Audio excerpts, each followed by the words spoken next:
Hello students, welcome to maths by Sumit sir. आज का हमारा टॉपिक है linear equations in one variable, जिसे हम कहते हैं इक्वेशंस इन वन वेरिएबल भी, जिसका हम पार्ट 2 देखने वाले हैं। तो पार्ट 2 में आज हम कुछ डिफरेंट टाइप के क्वेश्चंस लेके आए हैं। तो आइए ज्यादा टाइम वेस्ट न करते हुए टॉपिक की शुरुआत करते हैं। तो देखिए, क्वेश्चंस की शुरुआत करने से पहले मैं वो रूल्स एक बार फिर से रिपीट करना चाहूंगा। तो देखिए, सबसे पहले प्लस का कन्वर्शन माइनस में होता है, ठीक है। उसके बाद माइनस का कन्वर्शन प्लस में होता है। उसके बाद मल्टीप्लीकेशन का कन्वर्शन डिवीजन में, और डिवीजन का कन्वर्शन मल्टीप्लीकेशन में। तो देखिए, अगर इस साइड का नंबर मतलब लेफ्ट हैंड साइड का कोई नंबर अगर आप राइट हैंड साइड में लेके जाते हो तो उसका साइन चेंज हो जाता है। मींस प्लस का माइनस, माइनस का प्लस, मल्टीप्लीकेशन का डिवीजन, डिवीजन का मल्टीप्लीकेशन। उसी तरह से अगर कोई राइट हैंड साइड का नंबर मतलब इक्वल साइन के बाद वाले अगर कोई नंबर्स आप लेफ्ट हैंड साइड में लेके आते हो इक्वल साइन के पहले, तो भी साइन चेंज होते हैं। माइनस का प्लस, प्लस का माइनस, डिवीजन का मल्टीप्लीकेशन, मल्टीप्लीकेशन का डिवीजन। मींस साइन अपोजिट होता है। ये याद रखिए, साइन कैसा होता है? अपोजिट। चाहे आप इस तरफ का नंबर उधर लेके जाइए या उधर का नंबर इधर लेके आइए, तो साइन चेंज होता है। तो आइए शुरुआत करते हैं हम फर्स्ट एग्जांपल की, जिसमें हमारे पास में है 17p माइनस 2 इक्वल टू 49। तो देखिए, इसमें करना क्या होता है, कोई भी एक साइड में आपको वेरिएबल रखना है। मींस आपको यहाँ वेरिएबल का वैल्यू फाइंड करना होता है। जैसे p है तो p का वैल्यू हमें फाइंड करना है। तो कोई भी एक साइड में आप वेरिएबल को रखिए, चाहे तो आप लेफ्ट हैंड साइड में या राइट हैंड साइड में, ठीक है। तो चलिए हम 17p एज इट इज रखते इक्वल साइन के पहले, और इक्वल साइन के बाद हम पूरे नंबर्स लेके जाएंगे, ठीक है। तो ये 49 एज इट इज, ये -2 उधर लेके जाते तो ये बन जाएगा +2, जैसा कि मैंने रूल्स में बताया हूं आपको। उसके बाद में ये 17p एज इट इज, 49 + 2 ये होता है 51। उसके बाद p इक्वल टू ये 51 एज इट इज, ये 17 मल्टीप्लीकेशन में है। अगर इस तरफ लेके आते मतलब राइट हैंड साइड में, तो ये आ जाएगा डिवीजन में। मतलब साइन मतलब अपोजिट हो जाता है, मल्टीप्लीकेशन का डिवीजन में चले जाता है ये नंबर। और अब इसे डिवाइड करना है। तो 17 1 जा 17, 17 का टेबल 3 टाइम्स 51 होता है। अब p इक्वल टू 3/1 3। तो इस तरह से हमें p का वैल्यू मिल चुका है 3।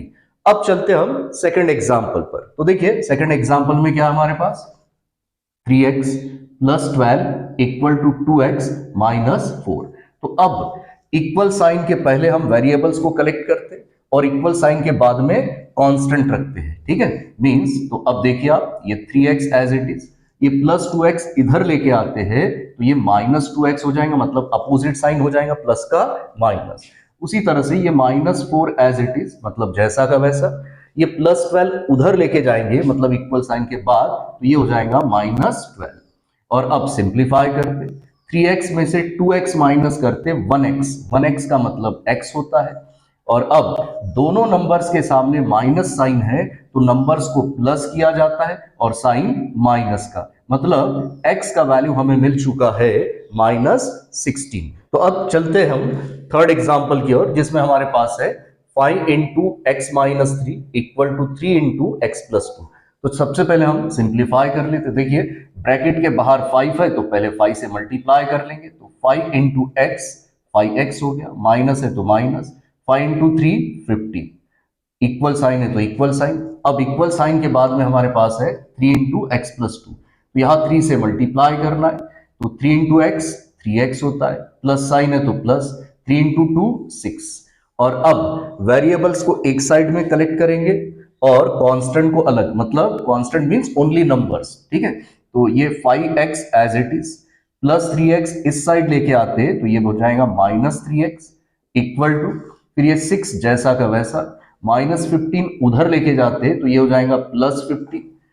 5x में से 3x माइनस करते तो ये हमें मिलेगा 2x। अब 6 + 15 ये होता है 21। अब x का वैल्यू फाइंड करना है। तो देखिए, x इक्वल टू ये 21 एज इट इज, 2 ये मल्टीप्लीकेशन में इधर लेके आएंगे तो डिवीजन में। इस तरह से हमें x का वैल्यू मिला 21/2। फिलहाल यहाँ पे 2 का डिवीजन पॉसिबल नहीं है 21 में, मींस 2 का टेबल नहीं जाता 21 में, इसलिए हमने x का वैल्यू क्या रखे 21/2। तो यही आंसर रहेगा x का। चलते हैं नेक्स्ट एग्जांपल मतलब फोर्थ एग्जांपल की ओर, जिसमें हमारे पास है 13x - 5 = 3/2 मीन्स 3/2। तो अब देखिए यहाँ पे 13x जैसा का वैसा, इक्वल साइन है तो इक्वल साइन, ये 3/2 भी जैसा का वैसा, ये -5 उधर लेके जाते तो ये बन जाएगा +5। अब ये 13x जैसा का वैसा इक्वल टू, अब ये 5 के अपॉन में कोई नंबर नहीं है मीन्स यहाँ 1 रहता है। और अब क्या करेंगे इसका क्रॉस मल्टीप्लीकेशन। तो याद रखिए जब भी बीच में प्लस या माइनस का साइन रहा तो डिनोमिनेटर्स को भी मल्टीप्लाई करना होता है। तो देखते कैसे करते क्रॉस मल्टीप्लीकेशन। 3 × 1 3 हो गया, प्लस है तो प्लस, 2 × 5 ये 10 होता है, अपॉन में डिनोमिनेटर का भी मल्टीप्लीकेशन 2 × 1 2।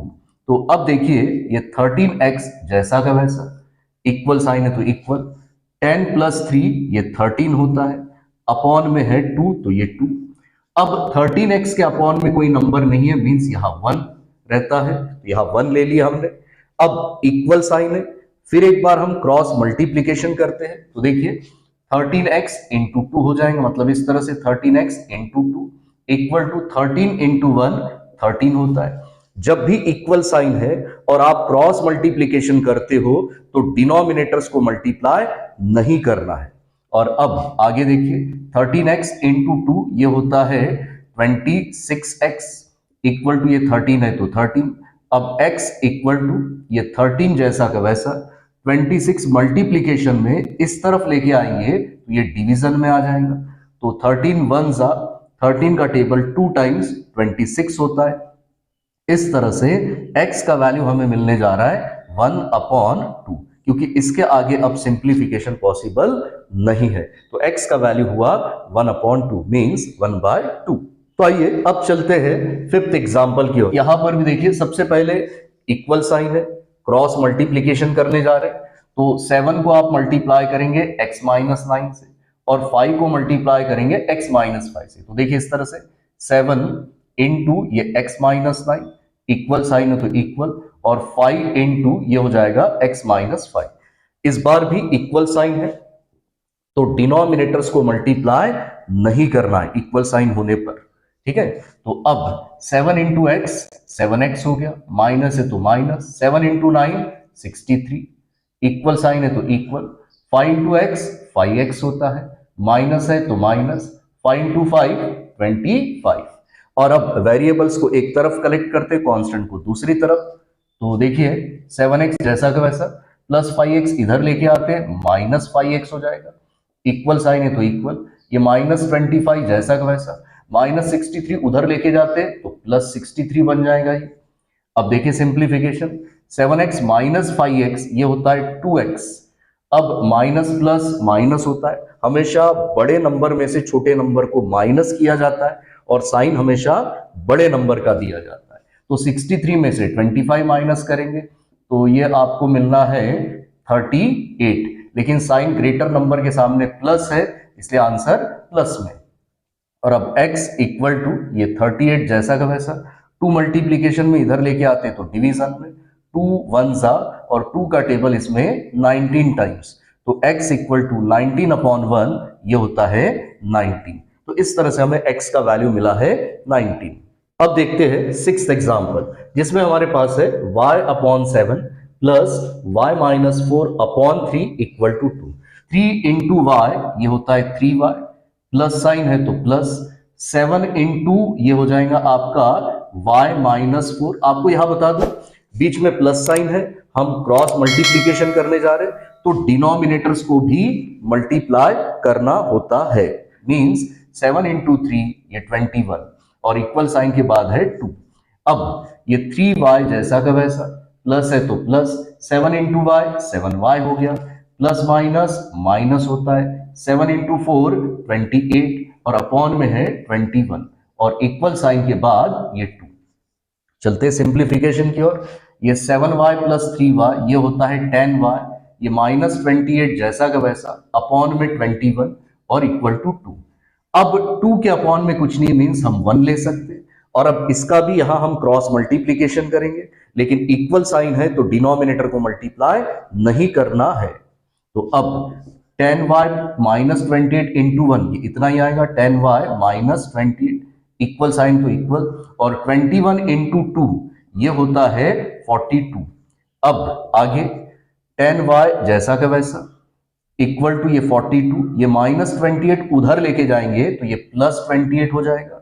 अब 10y इक्वल टू 42 प्लस 28 ये होता है 70, और अब y इक्वल टू ये 70 जैसा का वैसा 10 मल्टीप्लीकेशन में इधर लेके आएंगे, डिवीजन में आ जाएगा, 10 1 जा 10 का टेबल 7 टाइम्स, तो y इक्वल टू 7/1 7। तो इस तरह से हमें y का वैल्यू मिला है 7। और अब चलते हम 7th एग्जाम्पल की ओर, जिसमें हमारे पास है y minus 4/3 plus 3y equal to 4। तो अब देखिए इस 3y के अपॉन में कुछ नहीं, मीन्स 1 ले लेंगे, मीन्स अपॉन में 1 लिख सकते हैं हम। और अब यहां क्रॉस मल्टीप्लीकेशन, ठीक है, तो प्लस या माइनस रहा तो आपको डिनोमिनेटर को भी मल्टीप्लाई करना होता है। तो अब देखते हैं y माइनस 4 इंटू 1 यही आएगा, y माइनस 4 प्लस है तो प्लस 3 इंटू 3y ये होता है 9y, अपॉन में 3 इंटू 1 3, इक्वल साइन के बाद 4 है। अब ये प्लस y और ये प्लस 9y, मीन्स यहाँ कुछ नहीं है तो 1 रहता है, तो 1y प्लस 9y ये हो गया आपका 10y, ये minus 4 as it is, upon में है 3, और इक्वल साइन के बाद हमारे पास है 4। अब इस 4 के अपॉन में कुछ नहीं, मीन्स 1 रहता है, यहां पर भी आप क्रॉस मल्टीप्लीकेशन करेंगे, लेकिन इक्वल साइन है तो डिनोमिनेटर को मल्टीप्लाई नहीं करना है। 10y माइनस 4 इंटू 1 यही मिलेगा, 10y माइनस 4 इक्वल है तो इक्वल, और 3 इंटू 4 होता है 12, लेकिन इस बार इक्वल साइन है तो डिनोमिनेटर मल्टीप्लाई नहीं करना है। और अब ये 10y एज इट इज, मतलब जैसा का वैसा, इक्वल टू ये 12, ये माइनस 4 उधर लेके जाएंगे तो ये प्लस 4 बन जाएगा। अब 10y इक्वल टू 12 प्लस 4 होता है 16, तो y इक्वल टू ये 16 जैसा का वैसा 10 मल्टीप्लीकेशन में इधर लेके आते हैं डिवीजन में। अब यहां देखिए जितना डिवाइड कर सकते डिवाइड कर लीजिए, तो देखते 2 का टेबल 8 टाइम्स 16 होता है, 2 का टेबल 5 टाइम्स 10 होता है। अब इसके आगे डिवीजन पॉसिबल नहीं है, और यही आपका आंसर रहेगा फिर 8/5। तो इस तरह से हमें देखिए y का वैल्यू क्या मिला है, 8/5। तो हाँ स्टूडेंट्स, आज हमने पढ़ा इक्वेशंस इन वन वेरिएबल का पार्ट 2। तो उम्मीद करता हूं कि आज का वीडियो आपको जरूर पसंद आया होगा, और इस वीडियो को आप ज्यादा से ज्यादा अपने दोस्तों मित्रों में जरूर शेयर कीजिए, ताकि वो भी इस वीडियो का लाभ ले पाए। और जाते जाते आपको एक रिक्वेस्ट करने जा रहा हूं, चैनल को सब्सक्राइब कीजिए और मैथ्स सीखने के लिए देखते रहिए maths by Sumedh sir. Thank you very much.